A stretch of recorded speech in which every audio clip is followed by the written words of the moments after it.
Hey yo, after this story, check my new video. It's called The More They Hate You. Produced by my bro Beats 129. You heard? Beat bananas, bars bananas. I'm up in Dykeman on this one here. You heard? So if you make beats or rap and you trying to push your craft to thousands of people, get at me.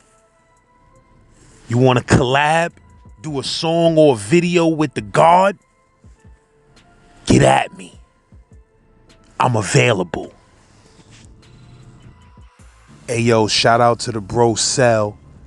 Always coming through the channel with some fire stories. Always got some heavy jewels for the channel. You heard? Check that All Cell playlist and catch some of them fire stories that we already put out if you don't know. Point where I was going to spend the rest of my life in jail, because I promise you, if I came back to that jail that next day, I was killing this dude. Said, so the only way you going to show me that you real and that you definitely feel how I feel right now is I go home tomorrow, because if I come back here, you'll never get me again. I got up, laid down, and went to sleep.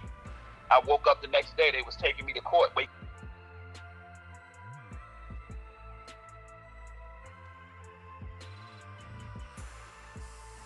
You know, I was doing a whole bunch of shit. Like, my whole life, I stayed doing shit, getting locked up, going in and out of jail. So this time I got locked up in Queens. So they put me in a Queens house.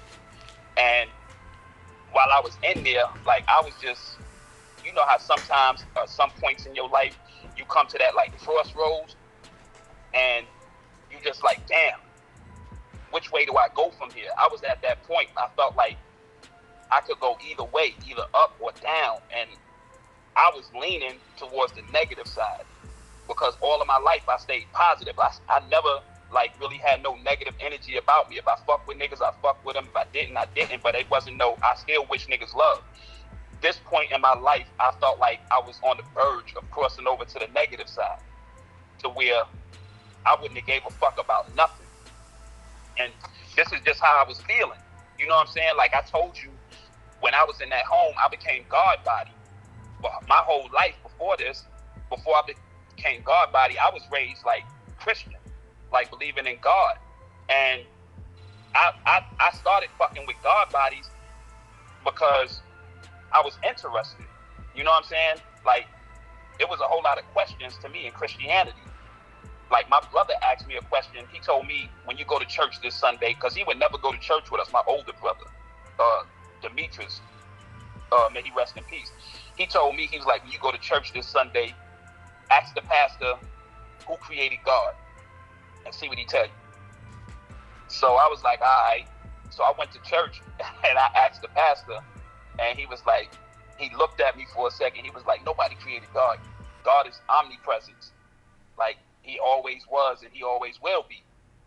So I heard him, but I didn't understand that. I was young. I think I was probably like 12 or 13 at that time. So I didn't understand it. So that question stayed with me. And like I said, when I became God body because I was interested. I wanted to hear stuff from a different perspective. So I started hollering at my enlightener. His name was Kareem. I started hollering at him. And he started telling me about God bodies and whatnot. And he was like, you know, he started speaking the lessons to me. Like, you know, the black man is God, this and that, da-da-da-da. And it's not just because of his skin, you know, it's because of he thinks. The black man has 7.5 ounces of brain cells, da-da-da. You know, he started giving me the lessons. So I was interested enough where I started learning, and he became my enlightener, and he showed me that stuff. But I'm just going to keep it 100 with you. Like, what I was raised on was still in me. It was still a part of me. Even though I had questions about that, I never really said, that's not the truth. You know what I'm saying? I just found something else that I felt I was moving off of that. So I say that just to say that this situation that I'm about to tell you played a part with those type of thoughts. So anyway, while I'm locked up, like I said, I was on that verge. I felt like I could go either way. And they put me in a Queens house. So I played my cell. I really didn't want to come out. I was just in my cell chilling, thinking, just trying to clear my brain, because I felt like sometimes people can look at you but not know where you're at in your life at that moment.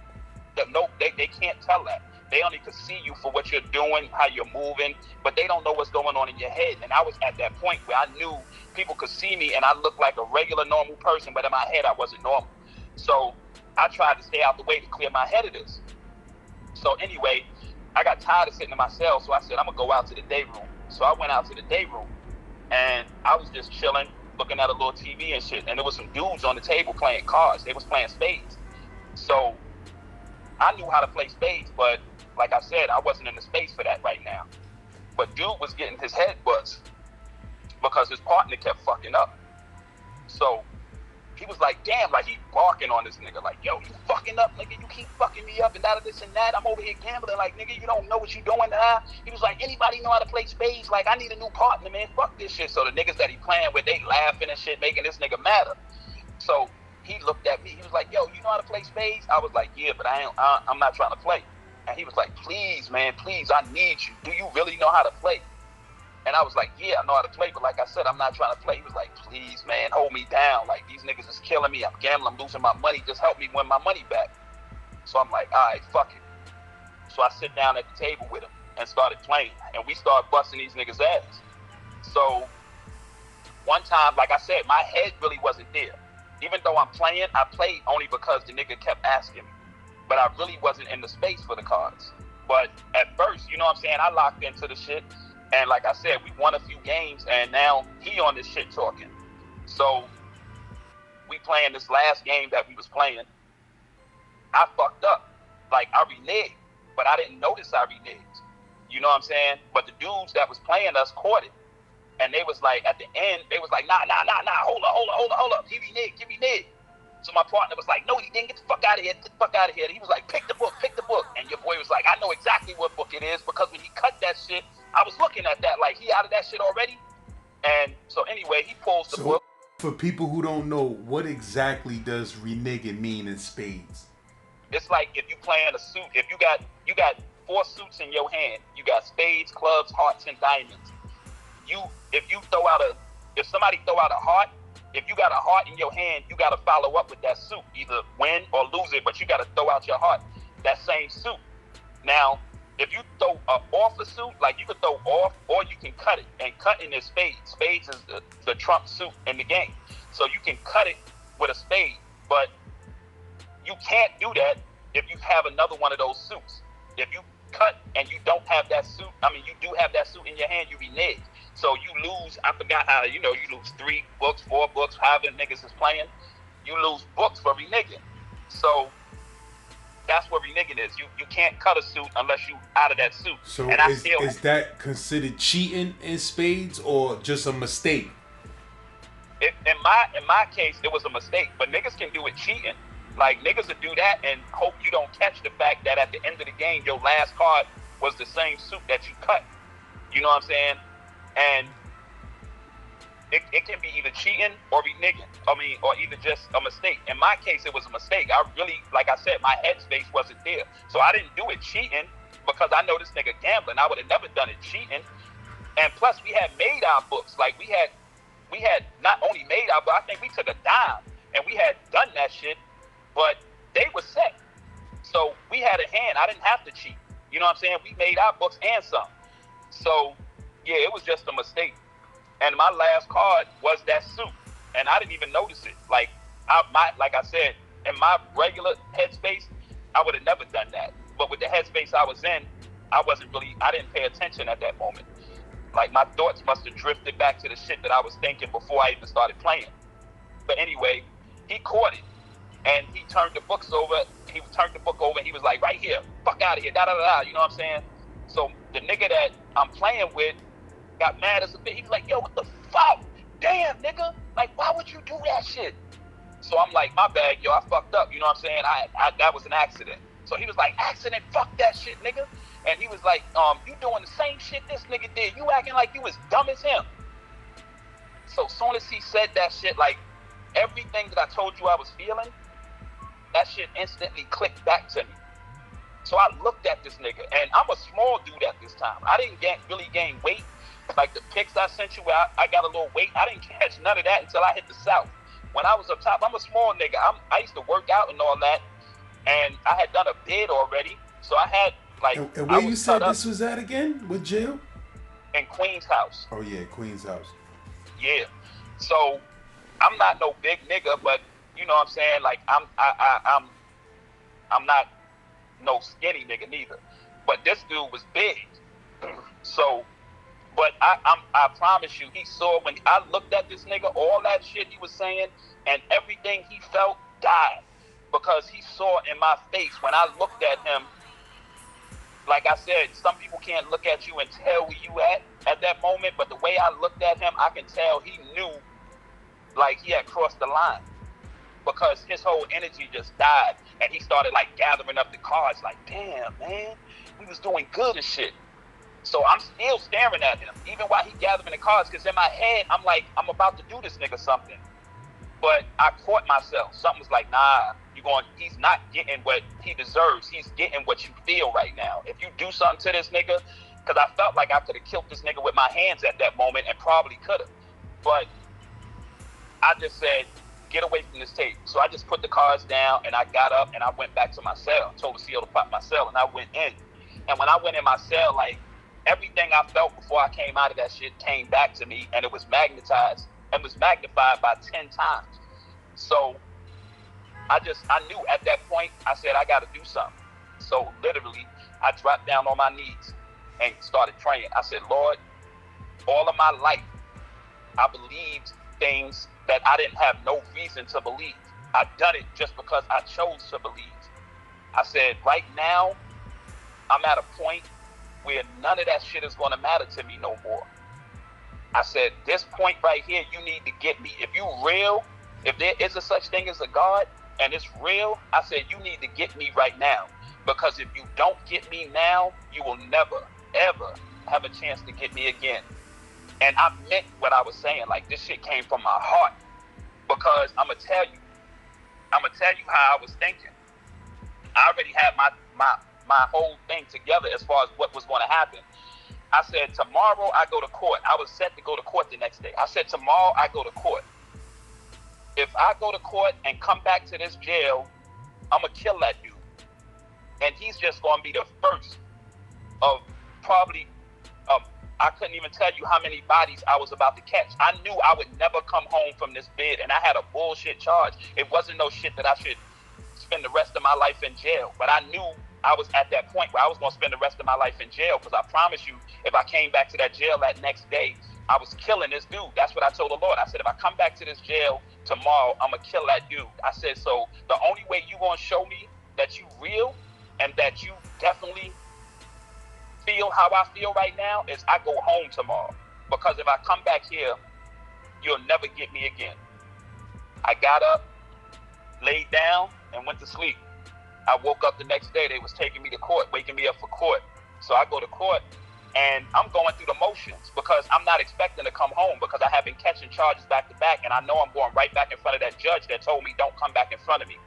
So I'm not expecting to go home. I'm already knowing that I'm catching the body today. Like, I'm gonna murder this dude. At this time, they had those metal mop ringers that was in the dorm, and that was exactly what I was going to do. I was going to get that mop ringer, and I was going to beat this nigga into a puddle of blood to where they wouldn't have been able to identify him. The only way I was going to stop beating this nigga is when they pull me off of him, and 9 times out of 10, I was going to hit officers and anybody else that came in there that tried to get me off of him.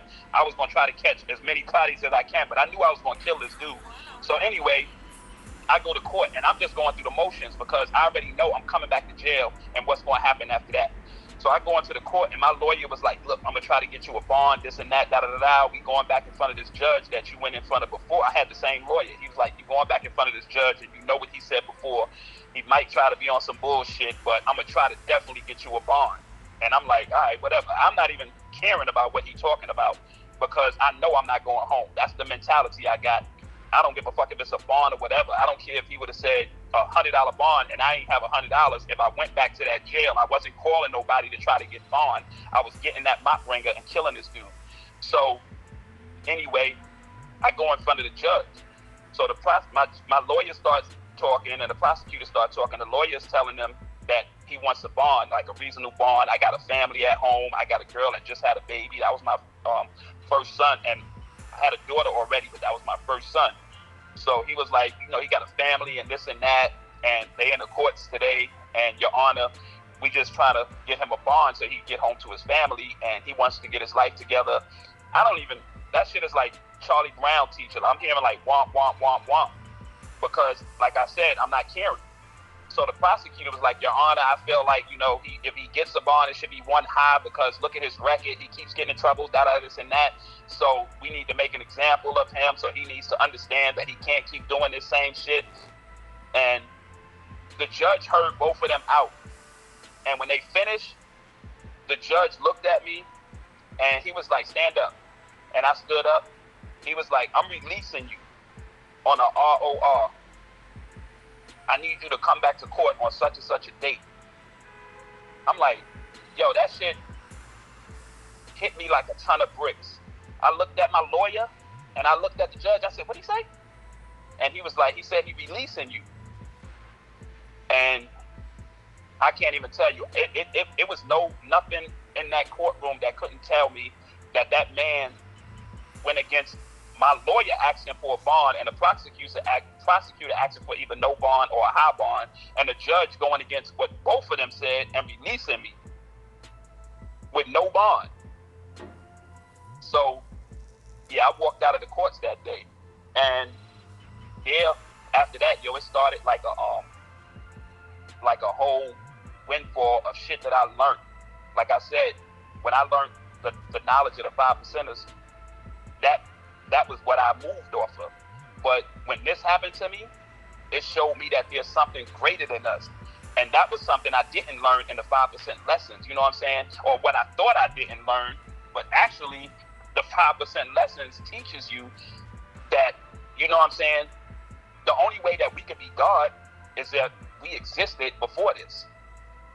We didn't just start existing at this point of just bodies that we walk around in. We had to exist before this. So that never understood to me. I took the lessons and I studied them right next to the Bible, and I saw how these things align. It's a lot of stuff in there that aligns with what we learn in 5% lessons. We don't pray to a mysterious God. We pray to our higher self. Yeah, even in the Bible, they if we really want to get into things, you know what I mean? Even in the Bible, a lot of those stories, most of those stories are parables that are basically revealing hidden secrets about the human body, about the mind and the consciousness of man. You feel what I'm saying? Like, a lot of people, we read these stories and they have a meaning to them, but then they also have an esoteric meaning to them.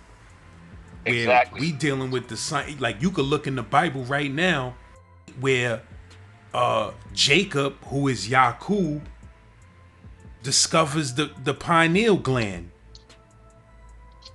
And it's so deep. He says in the Bible, this is in the Bible. He says, he said, yo, bruh, the science behind the pineal gland and the melatonin that your brain produce, in the world famous book, Dr. Richard King, Black Dot Black Seed. That's not the name of the book. That's the name of a chapter in the book, but it's the Uraeus archetype of humanity, melanin and its origins. Like, the book is crazy. But in that book, he speaks about the pineal gland. We call it the pineal gland, whatever you want to call it, but it's pineal gland because it looks like a pine cone. And in the sciences in that book, he breaks it down how, from the hours of 10 p.m. to 2 a.m., your body goes into the healing realms of sleep. And from the hours up into the a.m., I don't want to get the hours wrong, but up into the a.m. when the sun rises, your pineal gland, when you're asleep, is producing melatonin, which is basically liquid universe. It's the universe, which is carbon in a liquid form, and it's dripping through your brain, and you're traveling through the universe in your sleep. You understand what I'm saying? Because we know and understand that these physical bodies is not who we are in entirety. This is a Definitely. vehicle that we moving around in. But really, we're Right. cosmic beings. Like you said, we existed before we was in human form. So really, we're cosmic beings. So Right. in the Bible, Jacob discovers the pineal gland when he said, he wrestled with a man. And they call it in biblical scholars say he wrestled with the angel. He wrestled, if you read the Bible, it said there he wrestled with a man until the sun came up. And the science behind that is he was wrestling with his consciousness. He was wrestling with his own higher level of consciousness. You feel what I'm saying? And in the Bible it says the angel or the man that he was wrestling with said, "Let me go, for the sun is coming up."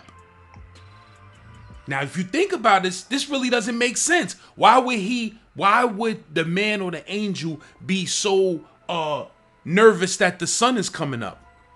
Exactly. Because we're not talking about a man or an angel. We're talking about the pineal gland and the melatonin that it's producing. So Jacob says, "I won't let you go unless you bless me." Unless you bless me. And he says, "All right, from now on, your name is Israel, because you have seen the face of God and prevailed."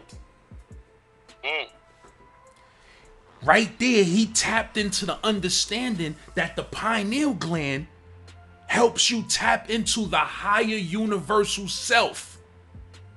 And in the Bible, he says, he named that land that wrestling match happened on, he named it Pineal.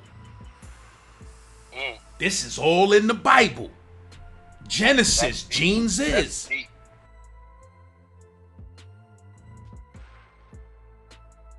Story. I read the Bible cover to back. So yeah, that's definitely deep that you said that. But I'm gonna tell you something that's even deeper that people don't understand. When Jesus walked the earth as a man. Jesus spoke in parables because he said it's not meant for certain people to understand what I speak of. But you know why Jesus was put to his death, right? Wow. They didn't like Jesus because they said you're a man, but you're trying to make yourself one with God. So Jesus spoke the same thing that we say God body speaks. We are man, but we're saying we're God. Jesus said, if you've seen me, you've seen the Father. Me and the Father are one. And at one time when he said that, they picked up stones to stone him. And he said, out of all these great things that I've done, why are y'all trying to stone me? They said, we're not trying to stone you for the works that you've done. We're trying to stone you for being a man, trying to make yourself one with God. He said, well, isn't it written in your own laws that I said ye are gods? He said, so if y'all are gods who the word came to, how am I not God who came from the word, who came straight from God? How could y'all say I can't make that same claim? Now, what's deeper than that is, like I said, they couldn't understand that.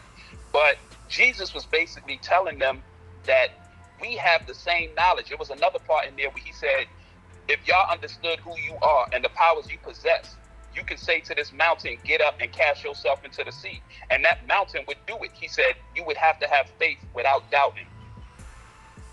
What people don't understand, but they follow that Bible like it's like the law, which it is, but at the end of the day, you're following something that you truly don't understand, because Jesus in those words and in all of his words told us that we had those same powers that he had and that we was no different than him. He said, I'm no greater than y'all. But yet Jesus was supposed to be the greatest person that walked this earth. But he was trying to tell you, every claim that I make, everything that I do, y'all have the power to make that same claim. It's just that I am aware of who I am. So when 5%ers say that, they're saying the same thing.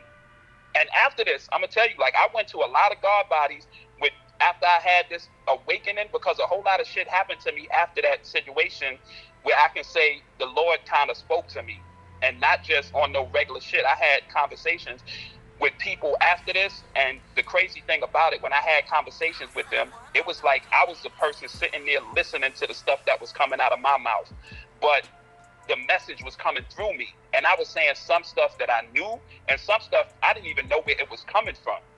It was just knowledge that was being fed to me.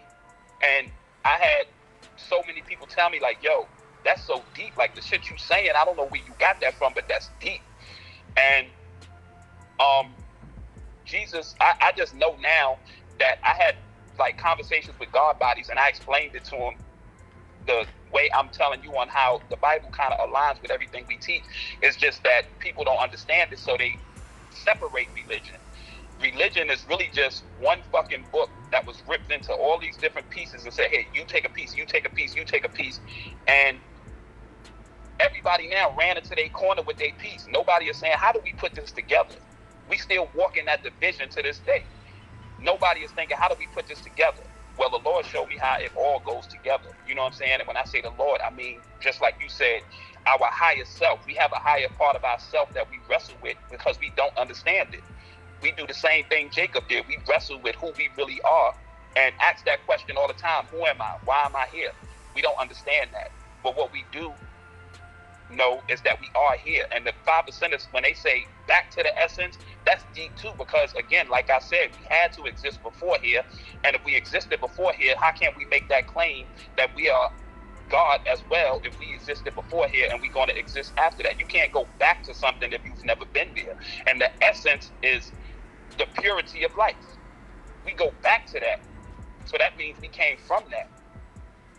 It's all in our lessons, but it's just a matter of how much you want to understand or how much you choose to understand. In the Bible, it says, seek yourself approved, study yourself approved, so that you can rightly divide the word of truth. The lessons are meant to be a foundation for you. You know, once you get that foundation, it's up to you to go and research and study all walks of life. You understand? Definitely. All doctrines, all teachings. You got to study everything. If you call yourself a teacher and a scholar, you feel what I'm saying? You gotta study everything. So it's like it's truth. Truth lies in all religions and all doctrines of life. But it's different cultures on this planet, and different cultures have a right to make their deity look like them. As black people, we was kind of like the only race that we worshiped a deity that didn't look like us. Right. You feel me? And that put so much psychological scarring on us as a race of people that we still trying to get our head right today off of that. Like, you understand? These dudes smacked the straight white Jesus in front of us and said, get on your knees and worship this dude. You understand what I'm saying? Period. This is who made you. This is what beauty is. This is what God looks like. And we look the opposite. The average black person. We look the opposite of that. So if you teaching us that that's God and that is the creator and the most powerful, omnipotent and omnipresent person in the universe, what is that teaching little black kids that don't look nothing like that? What are we teaching them? What You are understand we what I'm instilling in them? saying? Yeah, you're the opposite of that. Exactly. And You understand? So that shit is detrimental to the black mind. That last joint we did, you saw how somebody came in there saying like it's not a slave mentality. A lot of people try to discredit what was done to us throughout slavery, and it's not like they try to discredit it. It's like they try to say it doesn't have no bearing on the stuff that we face today and how we carry and move. And it does, because if I came into your house, raped your mother, killed your sister, done dirt to your whole family in front of your eyes, and you lived through that, you carry that with you. Every move you make, everything you do after that, you do it off of that energy. That's a part of your thinking pattern. So if I scar that child by doing that to him, not only is he scarred, but he's passing those scars down to his child, to his children, and they're passing it down to their children, even to the point where they don't even know what they're passing down, but they're moving off of what they were taught as that child. That's why in the 1 in 36 it says they taught us how to eat the wrong foods. Eat the wrong foods. Foods, definitely. Definitely. But I also said in that same conversation we had that as you become a man, you're supposed to think as a man, you're supposed to move as a man and become accountable for your actions, but that don't mean you're not moving off of what you were taught, what was embedded in you. Because this is why they reneged on 40 acres and a mule. A lot of people don't understand why they reneged on that, but the wording to that compensation for them, that reparations that they supposed to make to black people for slavery, said they were going to give 40 acres and a mule to anybody that was affected by slavery. They was meaning it to the people that was in slavery. But when you start thinking about who was affected by slavery, you have to realize that the people that went through slavery wasn't the only ones affected.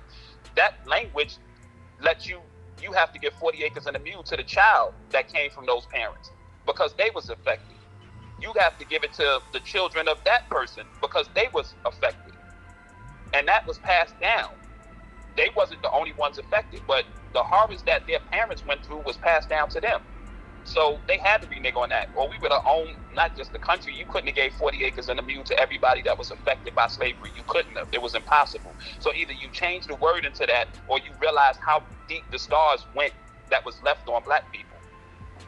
And it's not like we bring these truths up to try to make somebody feel bad or to talk about, the past events or whatever. We bring these truths up because they are truths. It's impossible for a person not to be affected by traumas that their parents passed down to them. The bigger a nigga get up in this motherfucker, the more they hate you. The bigger a nigga get up in this motherfucker, the more they hate you. Lads. The bigger a nigga get up in this motherfucker, the more they hate you. Brownsville, Brooklyn. The bigger a nigga get up in this motherfucker, the more Beats they hate 129. Yeah, most slept on rap, nigga, hopping out the back, nigga. Jack filled with the names of the coke kings. I was raised in the Ville, son, I know things. So things most dudes can't stomach. 4/5 brains ooze like hummus. Get fried shit tied to the rap game. Big 6 with the 5 in the back. Plain white ups cause the feet work easy. Can't walk cause the streets so greasy. My kneesy caught 10 for a Mac 10. Nigga would've got 10 months back when. Smack den, stay foul, they love you. Change up for a while, they fuck you. Get big, they SIGs get antsy. Niggas want you to stay shrimp scampi. Fucking haters. The bigger a nigga get up in this motherfucker, the more they hate you. The bigger a nigga get up in this motherfucker, the more they hate you. The bigger a nigga get up in this motherfucker, the more they hate you. The bigger a nigga get up in this motherfucker, the more they hate you. Pottersfield, they hate on Turbo. Is they new to my shit, home on a furlough. Earn low, 8 racks on Louis. And I'm hood, no tax, I'm Huey. In the hood with a bitch, I'm Goldie. Please don't throw the block like goalies. My parolees will see you bang that American Eagle, act like seafood. These crabs be cash repellers, not Nas but nasty fellas. I am get lost like tapes. In the crib, pigs caught my safe. I ain't snitch, I'm a G to the end. Made the screens 3D in the Benz. Got the barbershop chair in the loft, so they can't Anastasia me off. Damn haters. The bigger a nigga get up in this motherfucker, the more they hate you. The bigger a nigga get up in this motherfucker, the more they hate you. The bigger a nigga get up in this motherfucker, the more they hate you. The bigger a nigga get up in this motherfucker, the more they hate you.